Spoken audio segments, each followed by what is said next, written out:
All right, welcome to the return of Bundesliga chat time from We Are Soccer. I'm Craig Hearn, and today we're joined by our German soccer expert, Nate Janulis. Nate, it's been a couple of months since we've done Bundesliga chat time. Welcome back, and you ready to jump in and talk about what's been going on in the Bundesliga, my friends? I've been waiting months for this call, so yes. Yeah, it's my fault for not getting on the Bundesliga stuff. A lot of stuff been going on, but it's time we got back on it. We've had we have national teams going on that we've been paying attention to that you and I were both at games at. Yep. We've had no reason to talk because Stuttgart hasn't been doing good.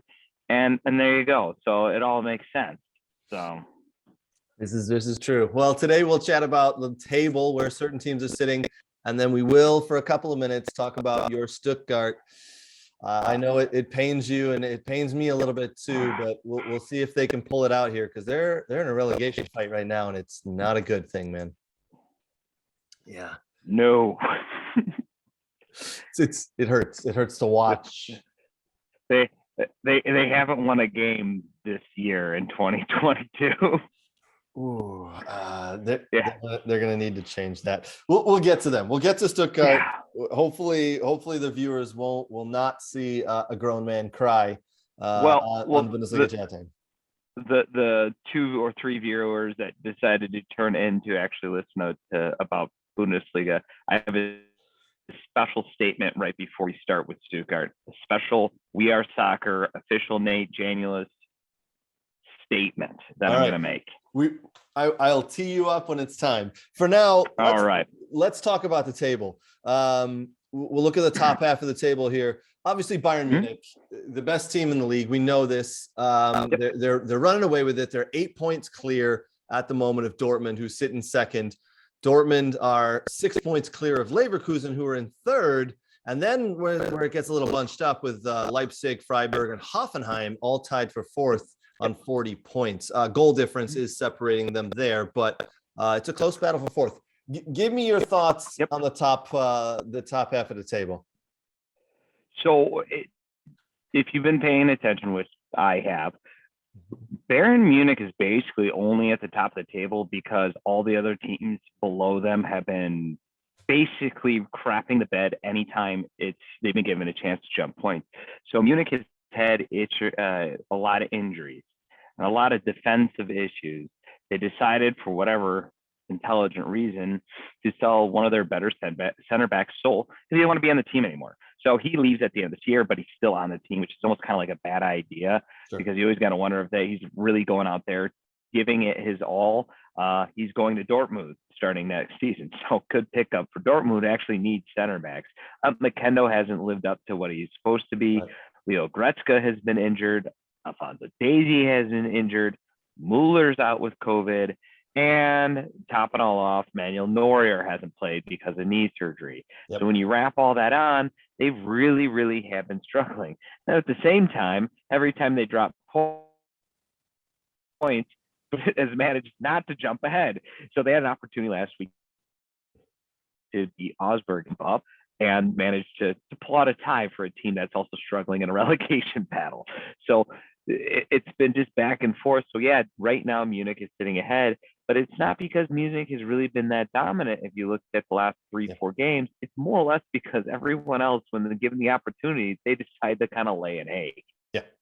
Yeah, they've had some results that haven't gone their way in the past several weeks, where they've lost some games and it throws everybody for a loop. But you're right, they lose a game, and then the teams behind them, they also lose or draw and can't make up any points. So it's like by default, everybody just assumes, all right, Bayern Munich going to win. It's almost like they're letting them win. It's crazy, actually. Yeah, and Dortmund, they have their issues. They're great in the attack. Their center backs. So, Sol's going there will be great and a good pickup for them. Mm-hmm. The other teams kind of pinching in. Leverkusen, I never thought was going to compete for anything this year. They have a great attacking lineup, but it's all young and a new coach first year. You wouldn't expect them really to run out and just upend the top end team. Mm-hmm. They're doing really good, and they're going to be playing Munich this week. I think that's going to be a tough match for Munich because Leverkusen has Patrick Schick, who's been on fire. He's right out below Lewandowski in goals. And you have Moussa Dembélé, who's been fantastic, and Florian Wirtz. So those guys are the three top goal scoring for their team. It's like a three-headed dragon, and going against a team that has a shaky defense and their second string goalkeeper probably doesn't bode well for a really good match against Munich. But Dortmund then will just go and lose points as well, and no one will go anywhere. Yeah. So also up there, Leipzig has been on fire since the sacking. I hate to say that, really, because since the sacking of Jesse Marsch, they've been great. Yeah. They would be more of a second or third place team as well if it were the fact that they did so poor the first half of the season. Under their new manager, who's a former Schalke guy, who I thought wasn't going to do very well just based on what he did with Schalke before he got canned. They've won 10, tied 2, and lost 1, I believe, is their total record over the span of things.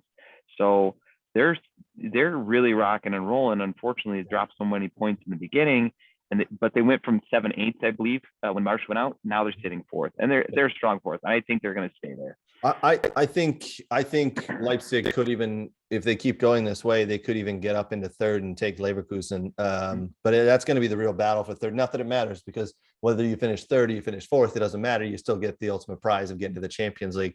Do you expect Freiburg or Hoffenheim to compete for that 4th position, or do you think they're going to drop off a little bit? I think Hoffenheim might drop off and stay in the Europa. I do hope, and fingers crossed, just the way Freiburg has been playing, I've been kind of like rooting for them as that dark horse, because that would be massive from them to get in the Champions League. I think they could, just based on the way they play and how they're very stout. They could easily stay right there and kind of slowly work up.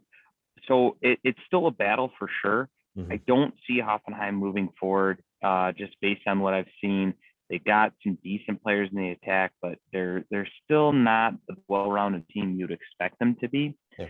So it'll be interesting though, because Freiburg is still in the polka, Leipzig's still in the polka, and both, I believe, are still in Europa. With the only difference is Leipzig doesn't have to play their matches now. So they get because of the whole Moscow issue. So they get grandfathered forward, which is actually nice for them. So, and when you think about a title race, not having to play that Thursday and being able to keep your guys fresh, that's actually a good thing. So we'll see how that goes. Yeah, we should probably state, just in case anybody's been hiding in a rock for the last week and a half, all Russian teams have been kicked out of the UEFA competition. So Spartak Moscow have been taken taken away from the Europa League, and Leipzig now advance automatically due to an automatic forfeit by Spartak Moscow. All right, there's 10 games left in this Bundesliga season. There's time for movement in the table. I don't see a ton of movement in the top of the table, as we just talked about. You are definitely hoping for some movement at the bottom of the table. So now would be your time, Nate. Go ahead and give us your statement on Stuttgart before we jump in here. So, hi, Nathan Janulis. It's actually not a statement of Stuttgart. It's actually to the soccer community, if you will. Right. I, Nathan Janulis, being of sound mind and speaking of free will, at this moment would like to apologize to all Austin Villa fans. You see, early on, Craig and I had a gentleman's, maybe even a beer bet on which team, would finish ahead. Clearly, no matter what happens, I'm going to be wrong on this. And through that, I may have done some razzing at the Austin Villa fans and let on some repeated abuse. And for which, because my team is probably going to be in the second league next year, I welcome any to purely take and dump all over me and dunk on me, as I totally deserve it, and hope that you accept this as this apology, this heartfelt apology to all Villa supporters. Again, I have never should have underestimated Villa in any fashion, and also should have not made fun of a team that is perpetually doing better than where my heart lies. which is Stuttgart. Thank you. That is my statement. Apology accepted. You're throwing in the towel a little early. There's still 10 games left. There's still time for. There's still time for Stuttgart to climb that table and get above. I would say 11th, maybe. I don't know. But yes, just so everybody's aware, we did have a bet that who would finish higher in their respective league. Would Villa finish higher in the Premiership? Then Stuttgart would finish higher than Stuttgart in the Bundesliga. So at this, it looks like Villa are going to pull that out. But in all honesty, though, they Stuttgart have had a terrible year. A lot of injuries, a lot of COVID. Players going down with COVID. After 24 games, they've won 4, drawn 7, and lost 13. They got a negative 17 goal difference. They've been leaking in goals left and right. The last couple of games, it looked like they were going to win. In the last 10 minutes, they go in winning 1-0, and then the one game they end up tying, and then the next game they end up losing it in just crazy fashion. It's like they go back and sit back and defend, and frustrating to watch. Absolutely frustrating to watch. So, not even myself, but watching the game, listening to the commentators, so what you would call non-Stuttgart fans, you or at least you would hope that they're not. At least they didn't appear to be. Even they were saying against Hoffenheim that this does not look like a team facing down a relegation battle, and that's a sad thing because Stuttgart does have a really good squad. When you look at some of these players, you have some very good players that are national players for their teams. Was it Musa, the Egyptian attacking player, actually was playing and starting for the Cup of Nations. Baron Sosa, the left winger, was being pursued by Germany to switch in nationality to come over to their team. Mueller is their 21 German national goalkeeper. So and I could go on, that actually play respectively for a national team, and they're good. And that's actually the fearful part, is because if they get relegated, those players probably will not stay. I don't see many of them staying. And then you enter the relegation League 2 black hole.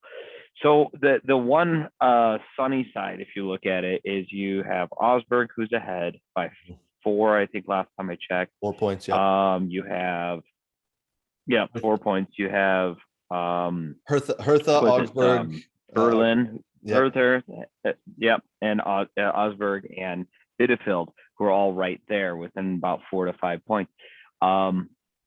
Stuttgart still has to play all those 3 teams, so there's chances that they can nick away points from them and kind of start to move forward. So that's what you'd hope. And yes, the last few games were really good. And if it wasn't a bit, I hate to say the word bad luck, but if it wasn't a bit of what you would keep luck, they would have win against Balkan. They would have won against Hoffenheim. I mean, if Jurlich hits that ball that rolls straight to him, and early on, that's an easy goal, and you're talking 2-0 going in, and that's a different game. 2-0 is much better than a 1-0 there. So, again, it's a bit of bad luck. Even the trainer, I saw an interview from Paparazzo.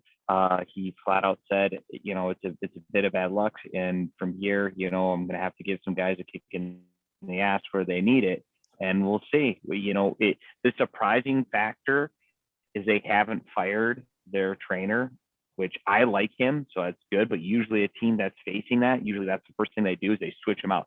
The sporting director has come on and said he's not the problem, he's fine, and we have a good squad. We just have to get it together, and we have time to do it. So there's a lot of belief in the trainers. There's a lot of belief in the upper management that they got the right players, they got the right guy. They just need to pull it together. So maybe they can go on a Hertha Berlin run similar to last year, where they just won a bunch of games in a row and pulled themselves out of relegation. We'll have to see. And those are the exciting matches. Bielefeld, anyone they play is going to be exciting. Same with Augsburg and same with Stuttgart and Hertha Berlin, because there's a lot riding on those matches. Yeah. Well, this weekend, Stuttgart play, as we know, on ESPN Plus, not a sponsor, at 12:30 Eastern time against Borussia Mönchengladbach. Definitely a chance to pick up points, as Borussia Mönchengladbach sit in 13th position. They've only won 7 games this year. and giving up goal. They have a goal difference of -16. So there's a chance. Listen, if you pick up 3 points in this game, you've got 9 games left after it, and you're probably only 1, 2, 3 points out of it. So there's an absolute chance. And you're right. There's a lot of 6-pointers in there, right? They're gonna end up playing, like you said, Hertha and Augsburg. Those are 6-pointers. So you win one of those, you just got to get out of that 17th and 18th position, because that's automatic relegation, as we know in the Bundesliga. If you can get into 16th, then comes the relegation playoff. So they've got a chance. But we fingers crossed. They can do it, man. There's still some time. There's a lot of soccer left to be played. So you're saying there's a chance? There's a chance, and based on the Hoffenheim game that they just played, yeah, they should have got something out of it. They were very unlucky, like you said, not to come away with all 3 points. They come away with nothing, but I don't like seeing a team do what Stuttgart did in that last 15 minutes. They just hunkered back and defended for their lives. And it didn't work for the second game in a row. So hopefully they're going to learn some lessons. Yeah. So, yep. All right. Well, listen, Nate, we'll see how there's good games coming up this weekend for the Bundesliga. Hopefully Stuttgart can pick up 3 points. Bundesliga chat time is back. We're going to do this every week. We're going to do this. We're going to make a commitment, because we know people around the world love talking about the Bundesliga. Maybe not so much here in the U.S. All 4 of them. All four of them. One of them's your mom, though, right? Yeah, me, you, Brooks, and my mom. Yeah. Big fans. And Brooks is technically an MLS guy, but that's okay. Shout out to Brooks Lamb. Damn it. Yeah. So we'll commit to doing this every week. Thanks again for joining, buddy. Listen, I'm hoping we tune back in next week and we're both, drinking beers saying, all right, Stuttgart got those 3 points, and we watched some good Bundesliga soccer over the weekend. So, all right. Thanks for joining, buddy. We will see you next week. Cheers. Thank you. Pros.